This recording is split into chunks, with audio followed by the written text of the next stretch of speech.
우리의 발길이 닿는 모든 공간에는 저마다의 이야기가 깃들어 있습니다. 기쁨과 웃음의 순간이 새겨지는가 하면 어떤 곳에는 깊은 슬픔과 지워지지 않는 한이 겹겹이 쌓여 시간을 붙잡아 두기도 합니다. 오늘 우리는 그 멈춰버린 시간 속을 달리는 택시와 그 안에 깃든 서늘한 기억의 조각들을 따라가 보려 합니다. 이 불안하고 스산한 여정을 시작하기에 앞서 저희의 이야기가 당신의 마음에 의미 있는 울림을 준다면 잠시 시간을 내어 이 이야기를 더 많은 이들과 나누어 주시길 부탁드립니다. 당신의 작은 관심이 모여 잊혀진 목소리들이 세상에 닿을 수 있는 용기가 됩니다. 당신의 모든 여정에 늘 평안과 고요가 함께하기를 기도합니다. 첫 번째 이야기, 돌아가지 못한 아이. 2023년의 여름, 전라남도 담양의 밤 공기는 유난히 눅눅하고 무거웠습니다. 6월 말에 시작된 장마는 며칠째 이어졌고 비는 내렸다 그치기를 반복하며 온 동네를 질척하게 만들고 있었습니다. 40살의 택시 기사 장민호 씨. 그날 밤도 그는 평소처럼 담양 시내를 돌며 야간 손님을 기다리고 있었습니다. 더위와 습기에 지친 얼굴의 사람들이 각자의 집으로 돌아가고 거리의 불빛도 하나둘씩 쓰러져가던 밤 11시 46분. 총무실에서 콜이 하나 떴습니다. 담양읍 외곽 금성산 저수지 근처 기숙사 7동 앞에서 여성 손님 대기 중입니다. 그 주소를 듣는 순간 민호 씨는 저도 모르게 인상을 찌푸렸습니다. 그곳은 20년 넘게 텅 비어있는 폐건물이었습니다. 그리고 잊을 수 없는 그 끔찍한 화재 사고가 있었던 장소이기도 했습니다. 2001년 여름방학을 앞둔 어느 늦은 밤, 그 기숙사에서 여학생 5명이 잠든 채로 화마에 갇혀 세상을 떠났다는 비극적인 소식은 당시 지역 사회 전체에 깊은 상처를 남겼습니다. 그 끔찍했던 사고 이후 건물은 폐쇄되었고 지금은 출입금지 팻말과 녹슨 철문만이 그곳의 시간을 지키고 있을 뿐이었습니다. 민호 씨는 수화기를 든 채 총무에게 되물었습니다.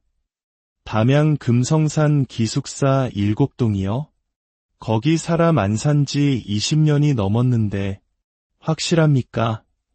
수화기 너머에서 총무가 멋쩍게 웃으며 대답했습니다. 글쎄요. 주소가 그렇게 찍혀서요.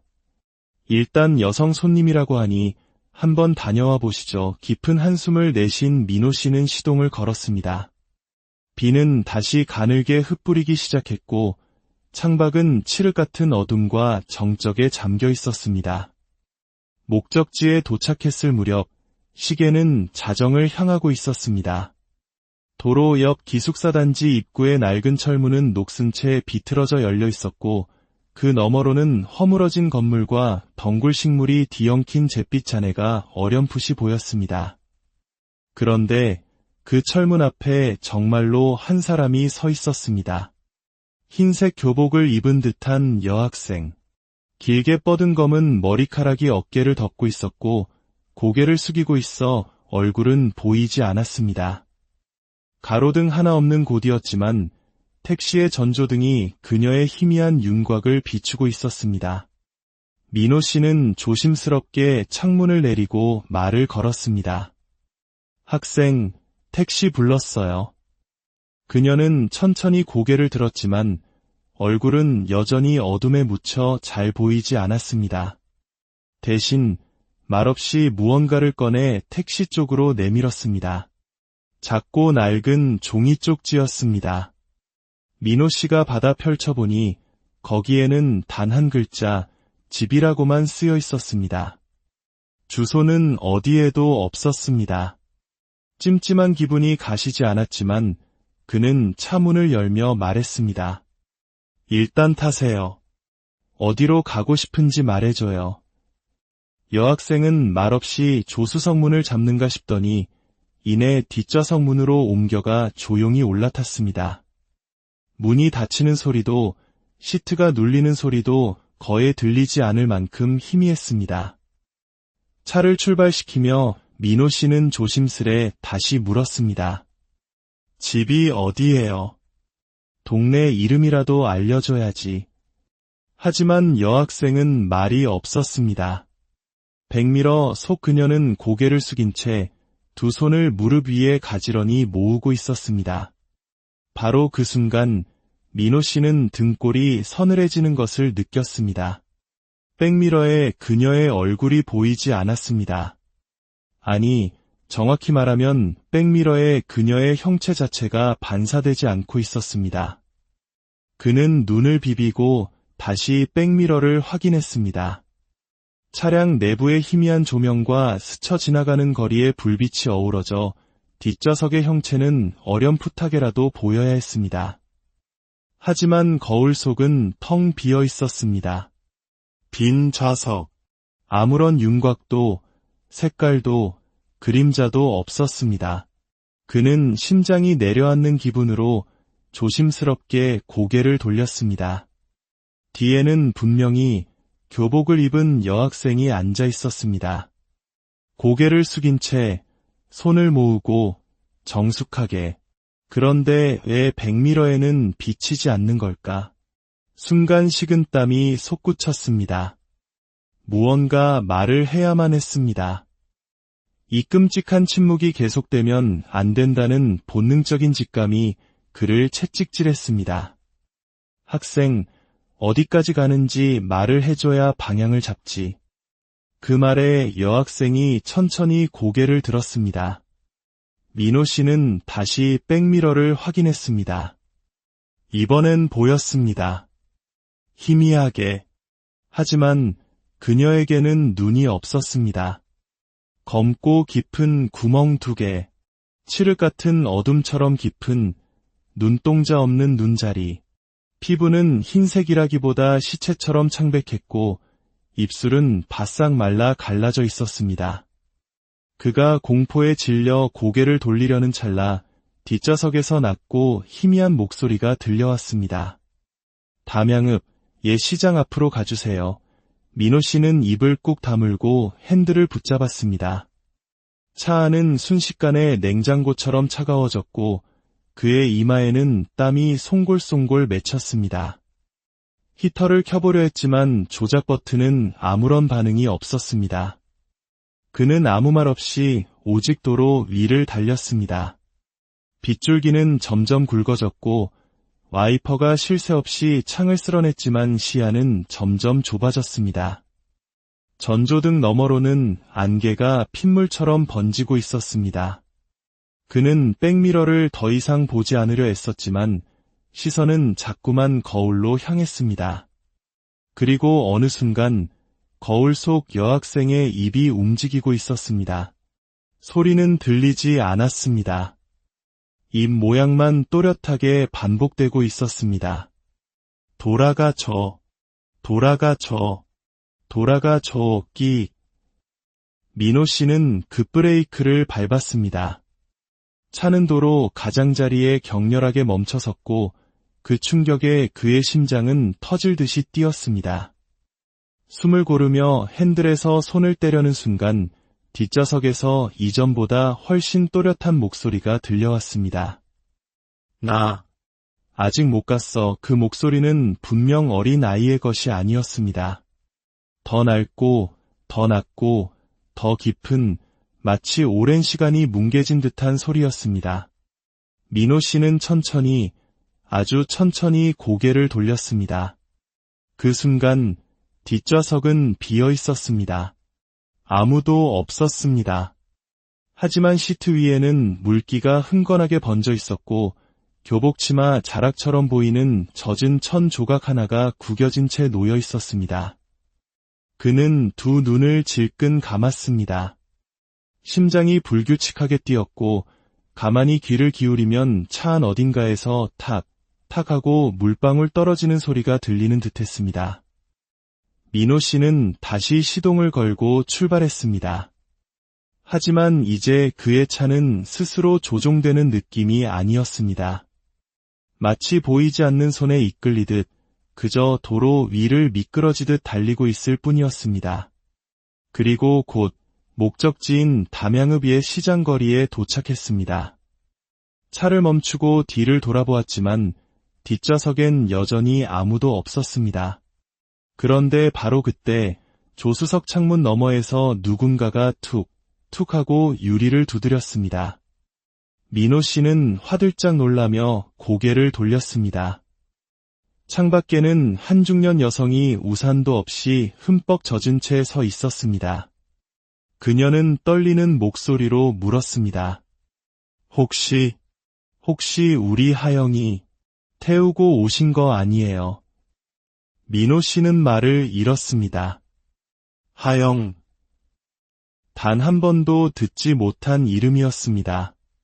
하지만 어쩐지 그 순간 그 이름은 전혀 낯설지 않게 느껴졌습니다. 그는 얼어붙은 채로 중년 여성과 눈을 마주쳤습니다. 젖은 머리카락에 뒤덮인 그녀의 얼굴은 창백했고 눈물인지 빗물인지 모를 물방울이 뺨을 타고 흘러내리고 있었습니다. 그가 천천히 창문을 내리자 여성이 다급하게 되물었습니다. 흰색 교복 입고 말수가 아주 적은 아이죠? 낯가림이 심해서 말도 잘 안 해요. 맞죠? 민호 씨는 무심코 고개를 돌려 뒷좌석을 다시 바라봤습니다. 여전히 아무도 없었지만 시트 위에 젖은 자국은 더욱 짙어져 있었고 그 위에 길고 검은 머리카락 한 가닥이 붙어 있었습니다. 그는 긴 한숨을 내쉬며 조용히 말했습니다. 그 아이, 기숙사 7동 앞에서 탔습니다. 종이에 집이라고만 적어졌고 말은 거의 없었어요. 그 말을 듣는 순간 여성의 입술이 파르르 떨리기 시작했습니다. 기숙사 7동. 그녀는 얼굴을 감싸쥐고 그 자리에 주저앉았고 작은 울음소리가 새어나왔습니다. 민호 씨는 조심스럽게 차에서 내렸습니다. 조용한 새벽 시장 거리는 깊은 잠에 빠져 있었고 빗물만이 보도블록 사이를 조용히 흘러가고 있었습니다. 그는 주저앉은 그녀의 옆에 서서 낮게 물었습니다. 대체 무슨 일이 있었던 겁니까? 그녀는 눈물을 닦고 나직하게 대답했습니다. 우리 딸 하영이는 2001년에 죽었어요. 그날 기숙사 화재 때 5명이 숨졌다고 했죠. 근데 그중 한 구는 신원 확인이 제대로 안 됐어요. 유니폼 조각이랑 치아 몇 개로만 겨우 확인했을 뿐 나머진 전부 타버렸다고. 그녀는 멍하니 택시를 바라보며 말을 이었습니다. 그런데요. 한 달 전부터 이상한 꿈을 꿨어요. 하영이가 어딘가에 서서 집에 가고 싶다고, 길을 잃었다고 계속 그렇게 말하더라고요. 그 말을 듣는 순간 민호 씨는 등 뒤에서 차가운 바람이 스치는 것을 느꼈습니다. 여성은 그에게 애원하듯 물었습니다. 기사님, 죄송하지만 다시 그 기숙사로 저를 좀 데려다 줄 수 있을까요? 민호 씨는 아무 말 없이 고개를 끄덕였습니다. 그녀가 택시 뒷좌석에 올라타자 놀랍게도 시트에 흥건했던 젖은 자국이 천천히 사라져가고 있었습니다. 마치 누군가가 그 자리를 정성껏 비워준 것처럼 차는 다시 어두운 도로를 달리기 시작했습니다. 빗소리는 점점 잦아들었고 창밖의 숲은 고요했지만 차 안에는 설명할 수 없는 무거운 긴장감이 가득했습니다. 그들이 다시 기숙사 7동 앞에 도착했을 때 민호 씨는 차를 세우며 속으로 숫자를 셌습니다. 1, 2, 3. 바로 그때였습니다. 기숙사의 위층 창문 하나가 스르륵 열렸습니다. 민호 씨는 그것을 똑똑히 보았습니다. 희미한 불빛이 안쪽에서 새어나오고 있었고 그 틈으로 교복을 입은 여학생이 창틀에 서 있었습니다. 그녀는 아주 천천히 고개를 돌려 아래를 내려다보았습니다. 여학생에게는 이번에도 눈이 없었습니다. 대신 불타는 구멍처럼 붉게 물든 2점의 어둠이 자리하고 있었습니다. 그녀가 아래를 향해 손을 뻗으며 가만히 입을 움직였습니다. 민호 씨는 분명히 들었습니다. 엄마, 중년 여성은 울음을 터뜨리며 택시 문을 열고 뛰쳐나갔습니다. 비를 머금은 칠흑 같은 어둠 속을 향해 그녀는 맨발로 달려갔습니다. 민호 씨는 온몸이 굳어버린 채 운전석에 그대로 앉아 있었습니다. 아무것도 할 수 없었습니다. 그 순간 택시 내부 조명이 깜빡이더니 라디오가 저절로 켜졌습니다. 그리고 아무도 모르는 여자의 낮고 깊은 목소리가 흘러나왔습니다. 그 아이는 아직 돌아오지 못했어요. 라디오는 다시 정적에 휩싸였고 그는 한동안 꼼짝 않고 앉아 있었습니다. 그는 조심스레 문을 열고 내렸습니다. 기숙사 앞에는 아무도 없었습니다. 그 여인은 어디로 사라진 걸까? 눈을 돌리자 기숙사 정문이 열려 있었습니다. 녹슨 자물쇠는 땅바닥에 떨어져 있었고 문 안쪽으로는 어둠이 길게 뻗어 있었습니다. 그는 마치 발이 스스로 움직이는 것처럼 홀린 듯 기숙사 안으로 들어섰습니다. 벽에는 불에 그을린 자국이 선명했고 계단은 먼지와 거미줄로 뒤덮여 있었습니다. 그런데 2층 복도 끝, 단 하나의 방문 아래에서만 희미한 불빛이 새어나오고 있었습니다. 한 걸음씩 계단을 오를 때마다 삐걱이는 소리가 울렸고 누군가 뒤를 따라오는 듯한 느낌이 들었지만 그는 차마 뒤를 돌아보지 못했습니다. 복도 맨 끝방 707호실의 문만 반쯤 열려 있었습니다. 문 앞에 멈춰서자 그는 조용히 손을 뻗어 문을 밀었습니다. 방 안에는 낡은 2층 침대와 부서진 책상, 그리고 책상 위에 올려진 작은 액자 하나가 있었습니다. 그가 다가가 들여다본 흑백 사진 속에는 5명의 여학생이 환하게 웃고 있었습니다. 사진의 가운데에 있는 아이, 그 아이는 자신이 태웠던 바로 그 여학생, 하영이었습니다. 사진 아래에는 삐뚤빼뚤한 글씨가 적혀 있었습니다. 칠공주, 마지막 여름방학 전날 액자를 내려놓고 천천히 뒤돌아서는 순간 복도 끝에 누군가 서 있었습니다. 흰색 교복, 젖은 머리카락, 고개를 숙인 채 움직이지 않는 실루엣. 불빛이 깜빡이는 순간 그녀가 천천히 얼굴을 들었습니다. 뺨에는 불에 타버린 흉터가 길게 나 있었고 눈동자는 텅 비어 있었습니다. 그녀가 입을 열었습니다. 기사 아저씨, 나 돌아갈 수 있을까요? 그녀가 손을 뻗는 순간 복도 천장의 전등이 쨍 하는 소리와 함께 터져나갔습니다. 어둠 속에서 민호 씨는 계단을 미친 듯이 뛰어 내려왔습니다. 바깥 공기는 여전히 눅눅했지만 차라리 숨을 쉴 수 있었습니다. 택시로 돌아와 시동을 걸자 라디오는 다시 저절로 켜졌고 아무 감정 없는 여자의 목소리가 흘러나왔습니다. 기억은 사라지지 않아. 기억은 그 자리에 머물러. 기억은 결국 사람을 부른다. 민호 씨는 조수석에 머리를 기댄 채 깊은 숨을 들이켰습니다. 라디오를 끄자 차 안은 완전한 정적에 잠겼습니다. 바로 그 순간 뒷좌석에서 미세한 소리가 났습니다. 천이 스치는 듯한 소리, 무언가가 아주 천천히 자리를 다시 잡는 소리. 그는 고개를 돌리지 않고 백미러를 향해 조심스럽게 말문을 열었습니다. 하영이니? 침묵. 잠시 후 아주 낮고 부드러운 목소리가 들려왔습니다. 여기 너무 오래 있었어요.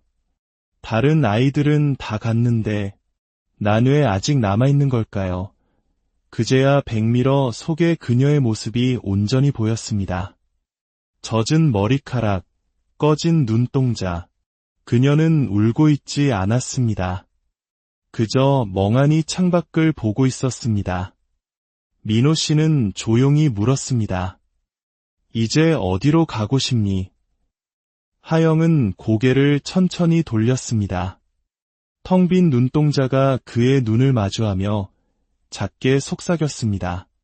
사진이 아직 있어요. 그녀는 손가락 하나를 들어 천천히 앞을 가리켰습니다. 기숙사역, 작은 관리동 건물이었습니다. 관리동 안은 오래된 종이 냄새와 타버린 나무 냄새로 가득했습니다.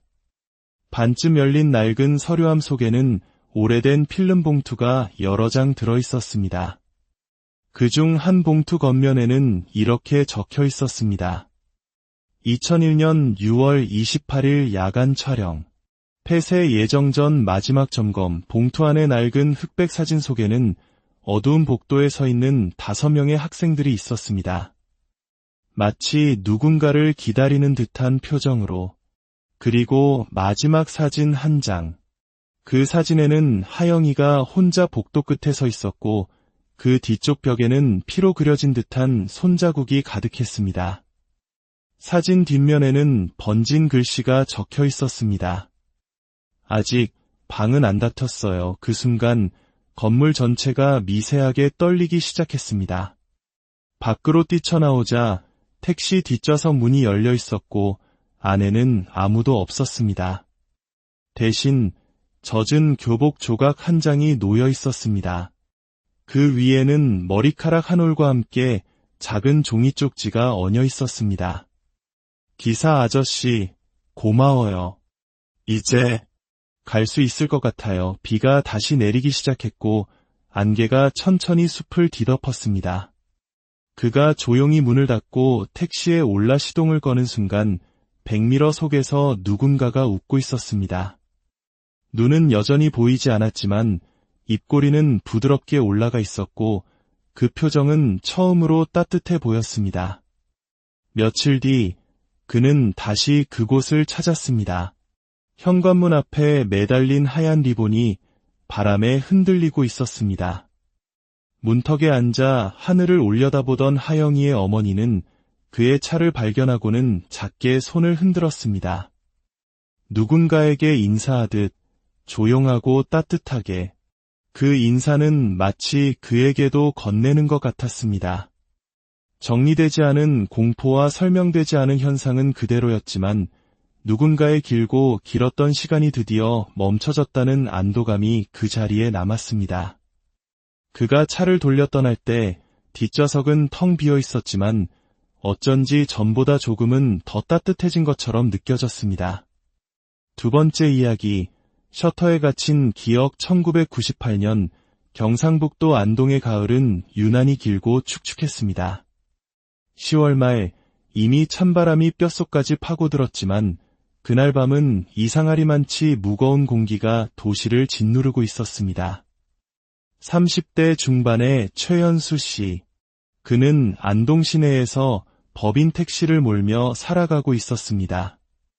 원래는 사진작가였지만 몇 년 전 사랑하는 아내가 안동댐 인근에서 위문의 사고로 숨진 이후 그의 삶은 완전히 바뀌었습니다. 사고라고는 했지만 정확한 경위는 밝혀지지 않았습니다. 그녀는 비 오는 밤 댐 옆에 세워진 낡은 벽 앞에서 발견되었습니다. 벽에 묻은 핏자국은 오랜 시간이 지난 지금까지도 완전히 지워지지 않았고 마을 사람들 사이에서는 핏자국 벽이라는 으스스한 이름으로 불리고 있었습니다. 그날도 밤 11시 무렵 현수 씨는 한산한 도심을 돌고 있었습니다. 자정이 넘었을 때 총무실에서 콜이 들어왔습니다. 현수 기사님, 안동댐 옆 남쪽 출입문 쪽입니다. 이상했습니다. 그 구역은 밤 10시 이후로는 차량 통행도, 인적도 거의 없는 곳이었습니다. 그가 무심코 되물었습니다. 거기요.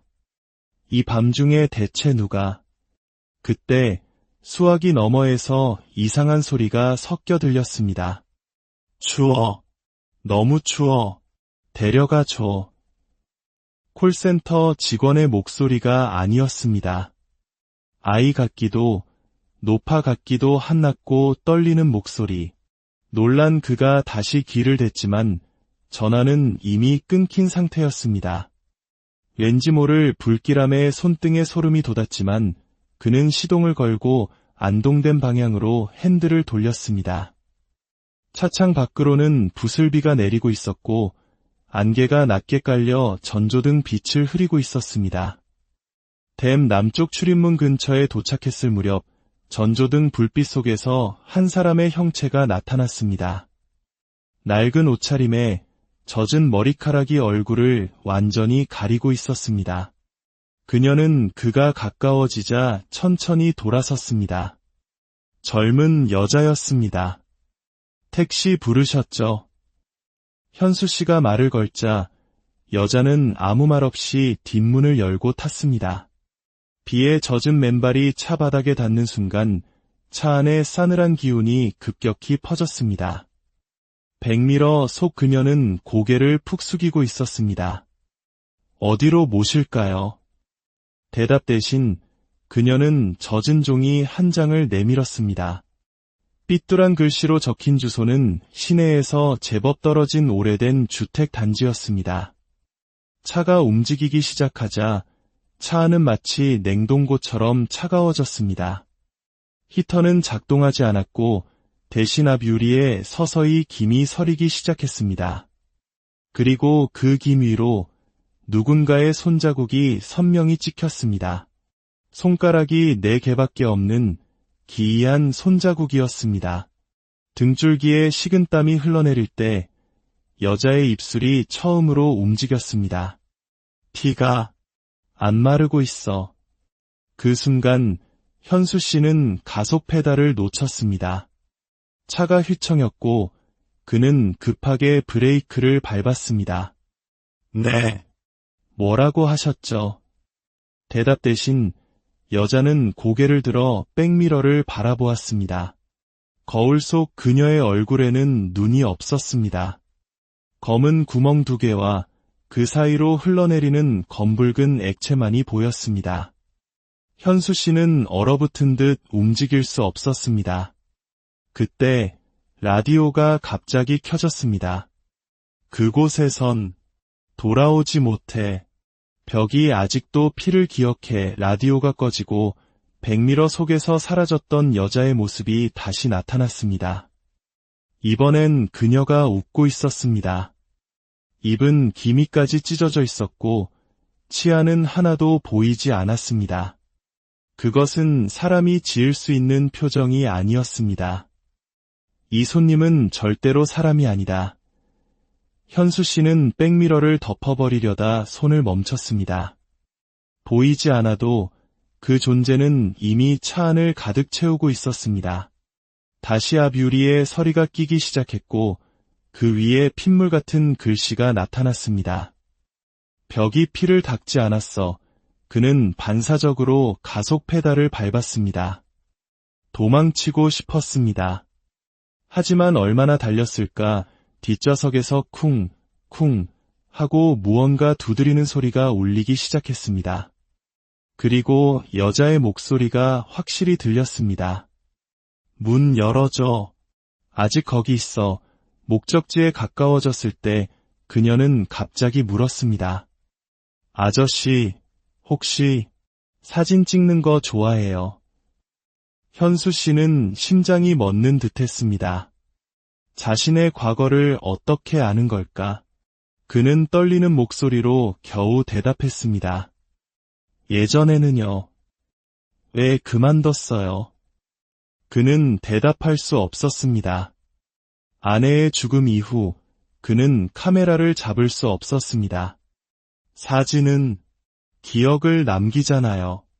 좋은 기억만 남겨야죠. 여자가 나지막이 웃었습니다. 기억은 선택하는 게 아니에요.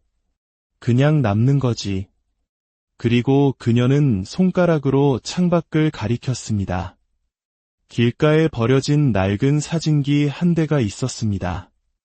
저거 당신 거죠? 목적지에 도착하자 여자는 말했습니다.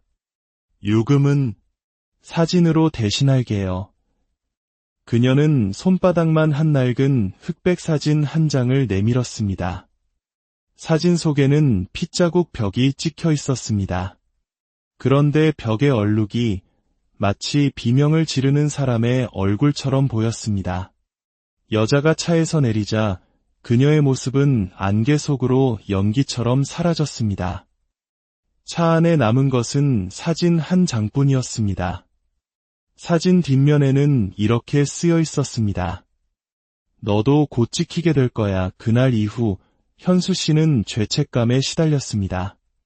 아내가 죽기 전 그는 장난처럼 핏자국벽 앞에서 그녀의 사진을 찍어주었습니다. 그때 아내는 말했습니다. 이 벽, 누군가 잊혀지는 걸 두려워하고 있어. 자꾸 불러. 그는 웃어넘겼지만 그날 밤 그녀는 바로 그 장소에서 사라졌습니다. 그리고 지금 그는 다시 그 길 위에 있었습니다. 백미러가 저절로 펴졌고 거울 속에는 그의 아내가 앉아 있었습니다. 눈은 없고 입술은 꿰매진 듯 실밥이 늘어져 있었습니다. 그녀의 손에는 카메라가 들려 있었고 렌즈는 바로 현수를 향하고 있었습니다. 그녀가 말없이 셔터를 눌렀습니다. 찰칵. 그 순간 차 안의 모든 창문이 얼어붙었고 얼음 위로 눈과 입이 찢어진 수많은 얼굴이 떠올랐습니다. 내가 찍었지. 내가 남겼잖아. 아내의 입을 꿰맨 실밥이 찢어지며 검붉은 피가 흘러내렸습니다. 택시는 스스로 움직이기 시작했습니다. 브레이크는 듣지 않았고 길끝에는 핏자국 벽이 그를 부르고 있었습니다. 차가 벽 앞에 멈춰섰을 때 그는 홀린 듯 차에서 내렸습니다. 벽에 손을 대자 차갑고 질척한 감촉과 함께 등 뒤에서 속삭임이 들렸습니다. 이제 잊지 못하게 됐네. 뒤를 돌아보자 그곳에는 생전의 모습을 한 아내가 서 있었습니다. 따뜻한 미소, 다정한 눈동자. 기억해. 그녀는 마지막으로 미소를 짓고 조용히 벽 속으로 걸어 들어갔습니다. 현수 씨는 벽 앞에 홀로 남겨졌습니다. 차로 돌아왔을 때 대시보드 위에는 낡은 필름 한 통만이 놓여 있었습니다. 필름 표면에는 손글씨로 이렇게 적혀 있었습니다. 이제 너도 찍혔어. 며칠 후 안동댐 인근에서 버려진 택시 한 대가 발견되었습니다. 운전사는 실종되었고 차 안에는 필름 한 통만이 남아 있었습니다. 그리고 지금도 가끔 비 오는 밤이면 댐 길목에 낡은 택시 한 대가 서 있다는 목격담이 들려옵니다. 카메라를 든 남자가 택시에 타는 손님들에게 반드시 이렇게 묻는다고 합니다. 혹시 사진 한 장 남기고 가시겠습니까? 기억은 찍히는 것이 아니라 남는 것이라고 했습니다. 오늘 우리가 함께 달린 이 두 편의 이야기는 어쩌면 아직도 어두운 도로 위를 맴돌며 자신의 기억을 들어줄 누군가를 기다리고 있는지도 모릅니다. 당신이 매일 무심코 지나치는 그 길 위에는 또 어떤 이야기와 기억들이 잠들어 있을까요? 오늘 밤 당신의 모든 여정이 평안하기를. 그리고 우리의 발길이 닿는 모든 공간에는 저마다의 이야기가 깃들어 있습니다. 기쁨과 웃음의 순간이 새겨지는가 하면 어떤 곳에는 깊은 슬픔과 지워지지 않는 한이 겹겹이 쌓여 시간을 붙잡아 두기도 합니다. 오늘 우리는 그 멈춰버린 시간 속을 달리는 택시와 그 안에 깃든 서늘한 기억의 조각들을 따라가 보려 합니다. 이 불안하고 스산한 여정을 시작하기에 앞서 저희의 이야기가 당신의 마음에 의미 있는 울림을 준다면 잠시 시간을 내어 이 이야기를 더 많은 이들과 나누어 주시길 부탁드립니다. 당신의 작은 관심이 모여 잊혀진 목소리들이 세상에 닿을 수 있는 용기가 됩니다.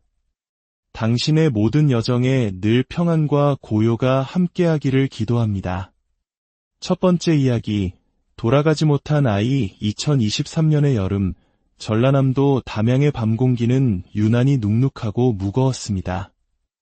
6월 말에 시작된 장마는 며칠째 이어졌고 비는 내렸다 그치기를 반복하며 온 동네를 질척하게 만들고 있었습니다.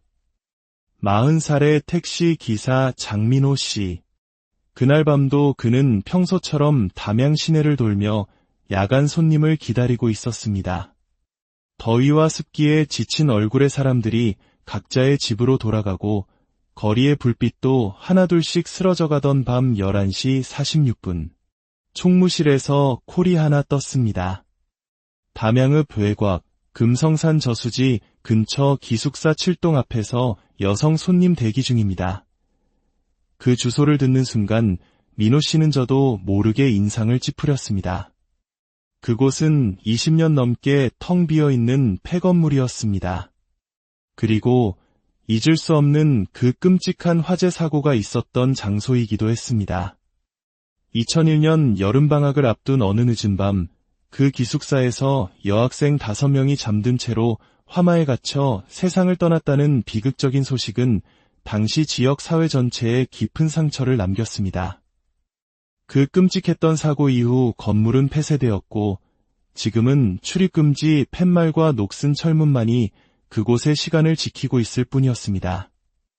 민호 씨는 수화기를 든 채 총무에게 되물었습니다. 담양 금성산 기숙사 7동이요? 거기 사람 안 산 지 20년이 넘었는데 확실합니까? 수화기 너머에서 총무가 멋쩍게 웃으며 대답했습니다. 글쎄요. 주소가 그렇게 찍혀서요. 일단 여성 손님이라고 하니 한번 다녀와 보시죠. 깊은 한숨을 내쉰 민호 씨는 시동을 걸었습니다. 비는 다시 가늘게 흩뿌리기 시작했고 창밖은 칠흑 같은 어둠과 정적에 잠겨 있었습니다. 목적지에 도착했을 무렵 시계는 자정을 향하고 있었습니다. 도로 옆 기숙사 단지 입구의 낡은 철문은 녹슨 채 비틀어져 열려 있었고 그 너머로는 허물어진 건물과 덩굴 식물이 뒤엉킨 잿빛 잔해가 어렴풋이 보였습니다.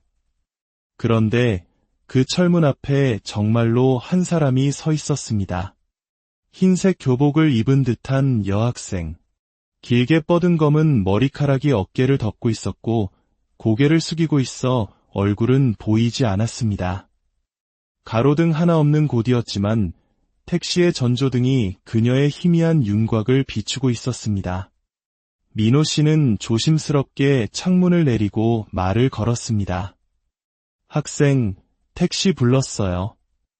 그녀는 천천히 고개를 들었지만 얼굴은 여전히 어둠에 묻혀 잘 보이지 않았습니다. 대신 말없이 무언가를 꺼내 택시 쪽으로 내밀었습니다. 작고 낡은 종이 쪽지였습니다.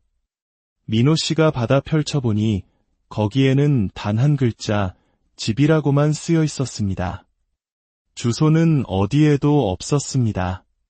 찜찜한 기분이 가시지 않았지만 그는 차문을 열며 말했습니다. 일단 타세요. 어디로 가고 싶은지 말해줘요. 여학생은 말없이 조수석 문을 잡는가 싶더니 이내 뒷좌석 문으로 옮겨가 조용히 올라탔습니다. 문이 닫히는 소리도 시트가 눌리는 소리도 거의 들리지 않을 만큼 희미했습니다. 차를 출발시키며 민호 씨는 조심스레 다시 물었습니다. 집이 어디예요? 동네 이름이라도 알려줘야지. 하지만 여학생은 말이 없었습니다. 백미러 속 그녀는 고개를 숙인 채 두 손을 무릎 위에 가지런히 모으고 있었습니다. 바로 그 순간 민호 씨는 등골이 서늘해지는 것을 느꼈습니다. 백미러에 그녀의 얼굴이 보이지 않았습니다. 아니, 정확히 말하면 백미러에 그녀의 형체 자체가 반사되지 않고 있었습니다. 그는 눈을 비비고 다시 백미러를 확인했습니다. 차량 내부의 희미한 조명과 스쳐 지나가는 거리의 불빛이 어우러져 뒷좌석의 형체는 어렴풋하게라도 보여야 했습니다. 하지만 거울 속은 텅 비어 있었습니다. 빈 좌석, 아무런 윤곽도, 색깔도, 그림자도 없었습니다. 그는 심장이 내려앉는 기분으로 조심스럽게 고개를 돌렸습니다. 뒤에는 분명히 교복을 입은 여학생이 앉아 있었습니다. 고개를 숙인 채 손을 모으고 정숙하게. 그런데 왜 백미러에는 비치지 않는 걸까? 순간 식은땀이 솟구쳤습니다. 무언가 말을 해야만 했습니다. 이 끔찍한 침묵이 계속되면 안 된다는 본능적인 직감이 그를 채찍질했습니다. 학생, 어디까지 가는지 말을 해줘야 방향을 잡지. 그 말에 여학생이 천천히 고개를 들었습니다. 민호 씨는 다시 백미러를 확인했습니다. 이번엔 보였습니다. 희미하게. 하지만 그녀에게는 눈이 없었습니다.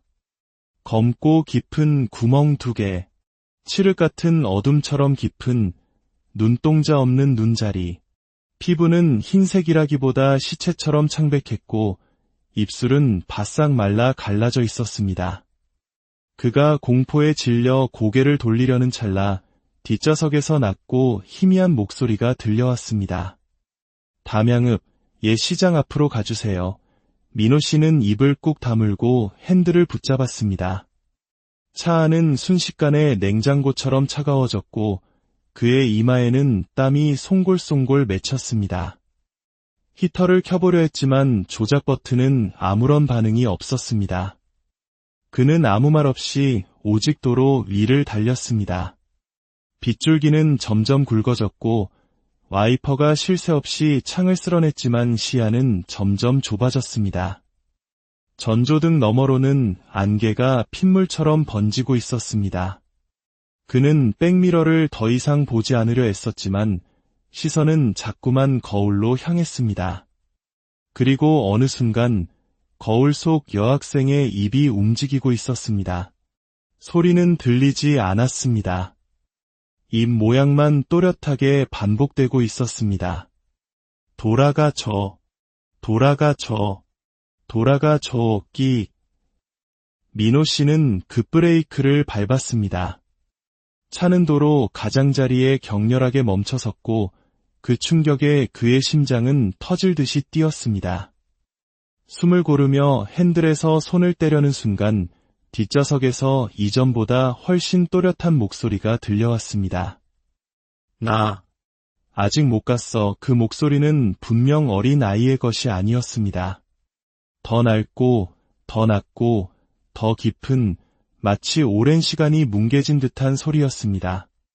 민호 씨는 천천히, 아주 천천히 고개를 돌렸습니다.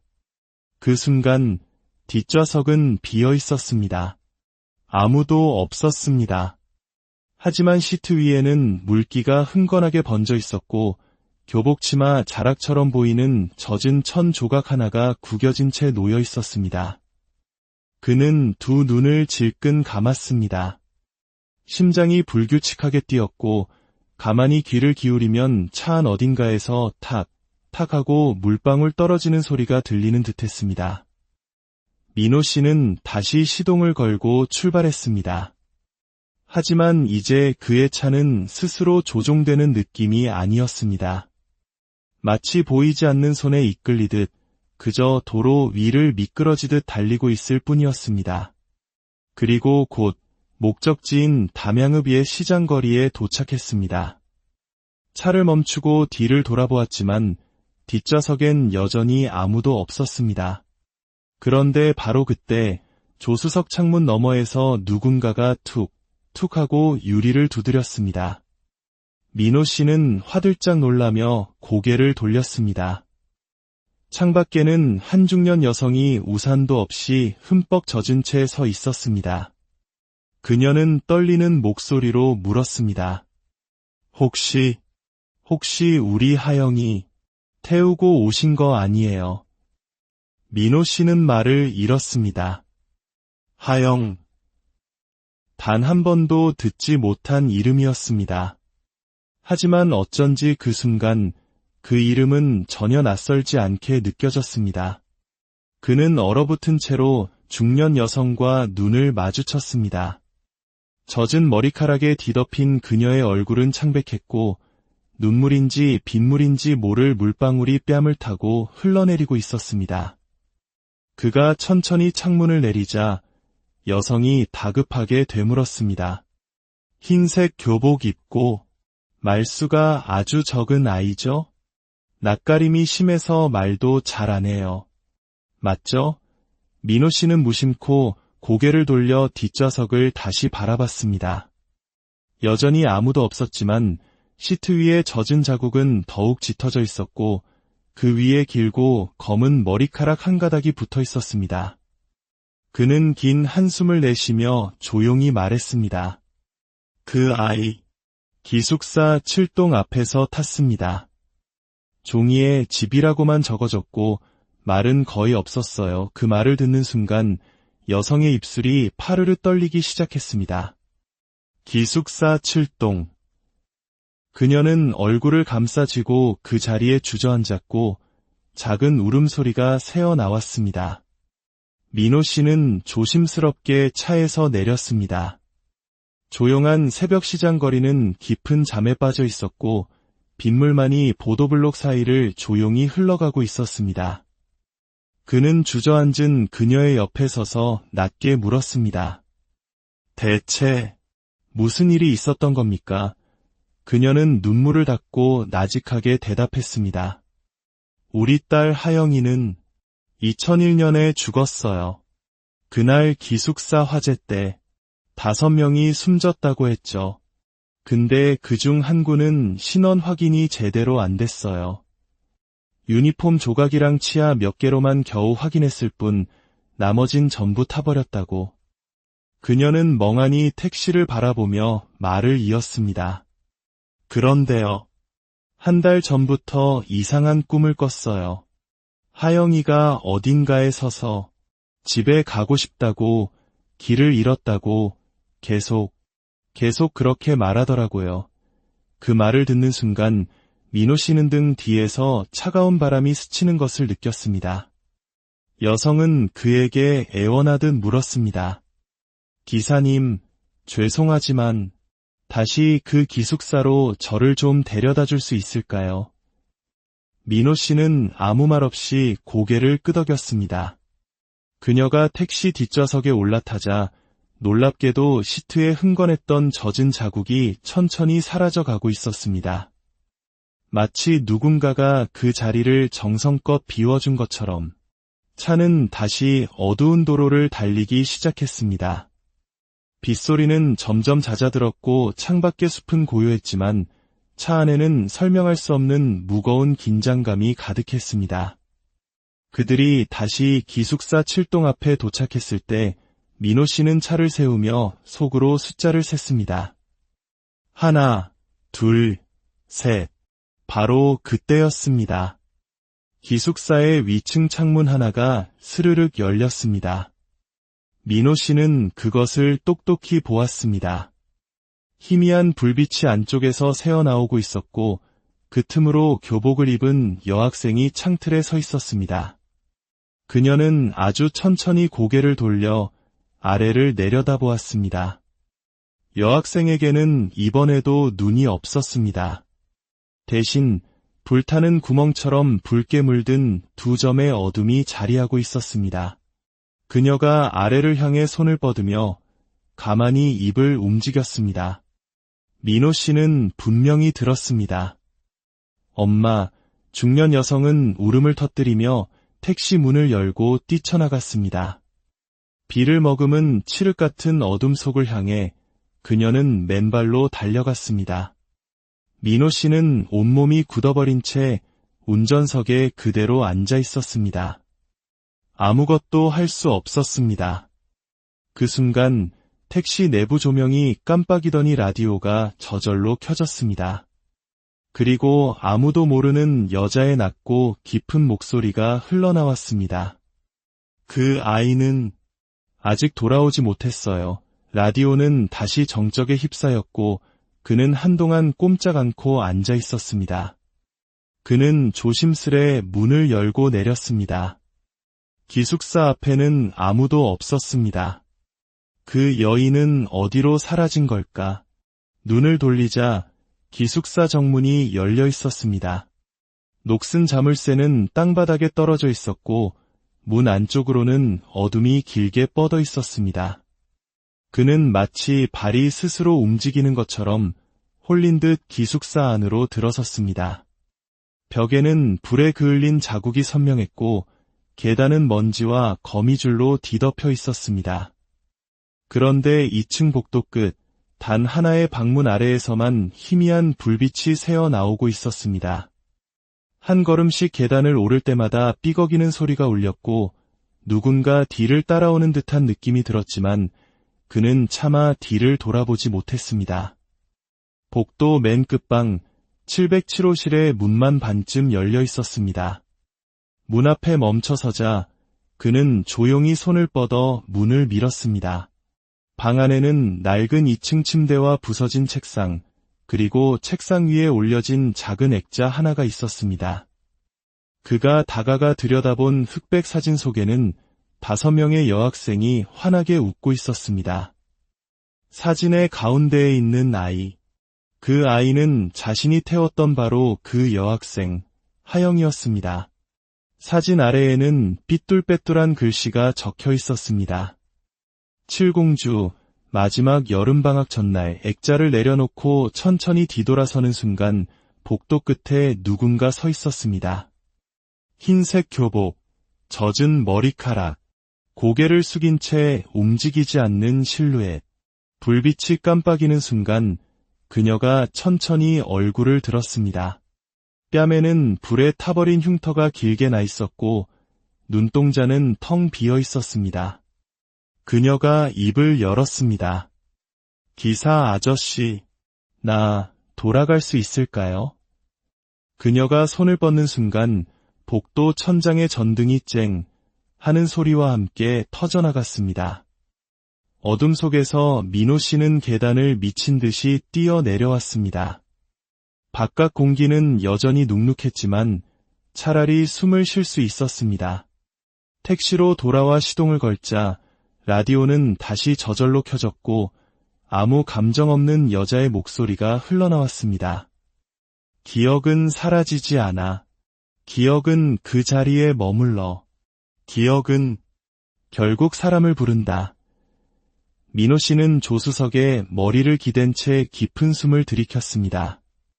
라디오를 끄자 차 안은 완전한 정적에 잠겼습니다. 바로 그 순간 뒷좌석에서 미세한 소리가 났습니다. 천이 스치는 듯한 소리, 무언가가 아주 천천히 자리를 다시 잡는 소리. 그는 고개를 돌리지 않고 백미러를 향해 조심스럽게 말문을 열었습니다. 하영이니? 침묵. 잠시 후 아주 낮고 부드러운 목소리가 들려왔습니다. 여기 너무 오래 있었어요. 다른 아이들은 다 갔는데 난 왜 아직 남아있는 걸까요? 그제야 백미러 속의 그녀의 모습이 온전히 보였습니다.